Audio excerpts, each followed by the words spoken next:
आज हमने मोदी जी को ये कहते हुए सुना, उनको अचानक अब याद आया कि ये ईस्ट इंडिया कंपनी के साथ उन्होंने इंडिया को जोड़ा, अंग्रेज़ों के साथ ये जोड़ रहे हैं लगातार। तो ये तो बिल्कुल बात स्पष्ट है कि आज जिस नाम से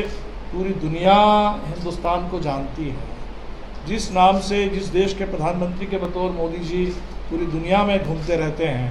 अमेरिका जाते हैं, फ्रांस में जाते हैं, सम्मान लेकर के आते हैं, और आज उसी नाम को लेकर के, उसी शब्द को लेकर के जो चिढ़ है भारतीय जनता पार्टी के नेताओं में, प्रधानमंत्री में, और जो अपने दल के सांसदों को वो बता रहे हैं इस समय, तो इससे तो बिल्कुल स्पष्ट है कि ये बिल्कुल एक बौखलाहट है, घबराहट है,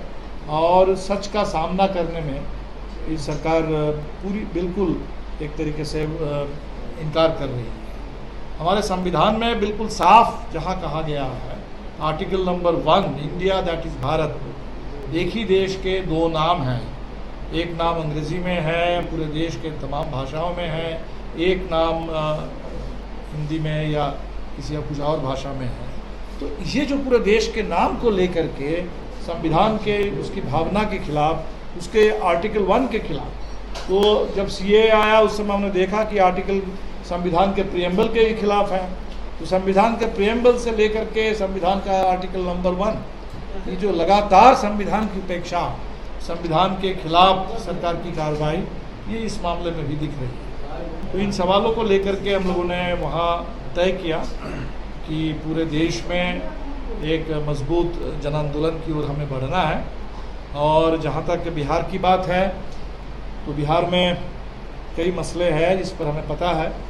कि बिहार सरकार के रवैये से, नीतियों से काफ़ी जनता दुखी है। चाहे आशा के फैसिलिटेटर्स कर्मी, उनका हड़ताल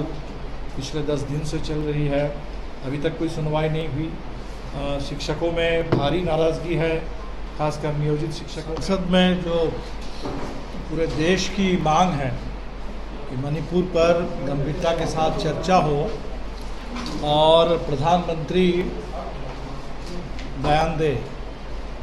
तो हम समझते हैं ये सिर्फ लोकसभा और राज्यसभा में कुछ सांसदों की मांग नहीं है, ये पूरे देश की आवाज़ है। और शर्म की बात यह है कि मणिपुर पर बयान देने के बजाय, मणिपुर सरकार पर कोई कार्रवाई करने के बजाय,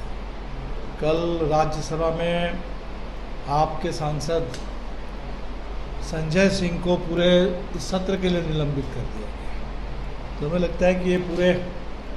आवाज़ को, लोकतंत्र की आवाज़ को दबाने की ये कोशिश है।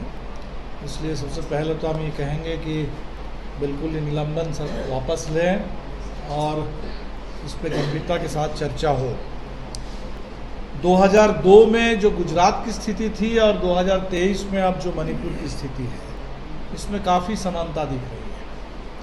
और फ़र्क सिर्फ इतना है कि उस समय नरेंद्र मोदी गुजरात के मुख्यमंत्री थे और आज पूरे देश के प्रधानमंत्री हैं। उस समय हमें याद है कि जब गुजरात में ये हिंसा का दौर चल रहा था, इतना सोशल मीडिया नहीं था, इतने ज़्यादा वीडियो नहीं आ पाते थे जो आजकल थोड़ा बहुत आ जा रहा है, लेकिन अटल बिहारी वाजपेयी को भी लगा था, देश के प्रधानमंत्री उस समय के, उनको भी लगा था, उन्होंने कहा था कि राजधर्म निभाइए। और आज तो वही राजधर्म ही बना हुआ है। मोदी जी बिल्कुल इस पर बिल्कुल चुप हैं। जिस तरह से गुजरात के पूरे तमाम उस समय जो विरोध हो रहा था, उसको गुजरात का अपमान बता करके, गुजरात गौरव बता करके पूरे वहाँ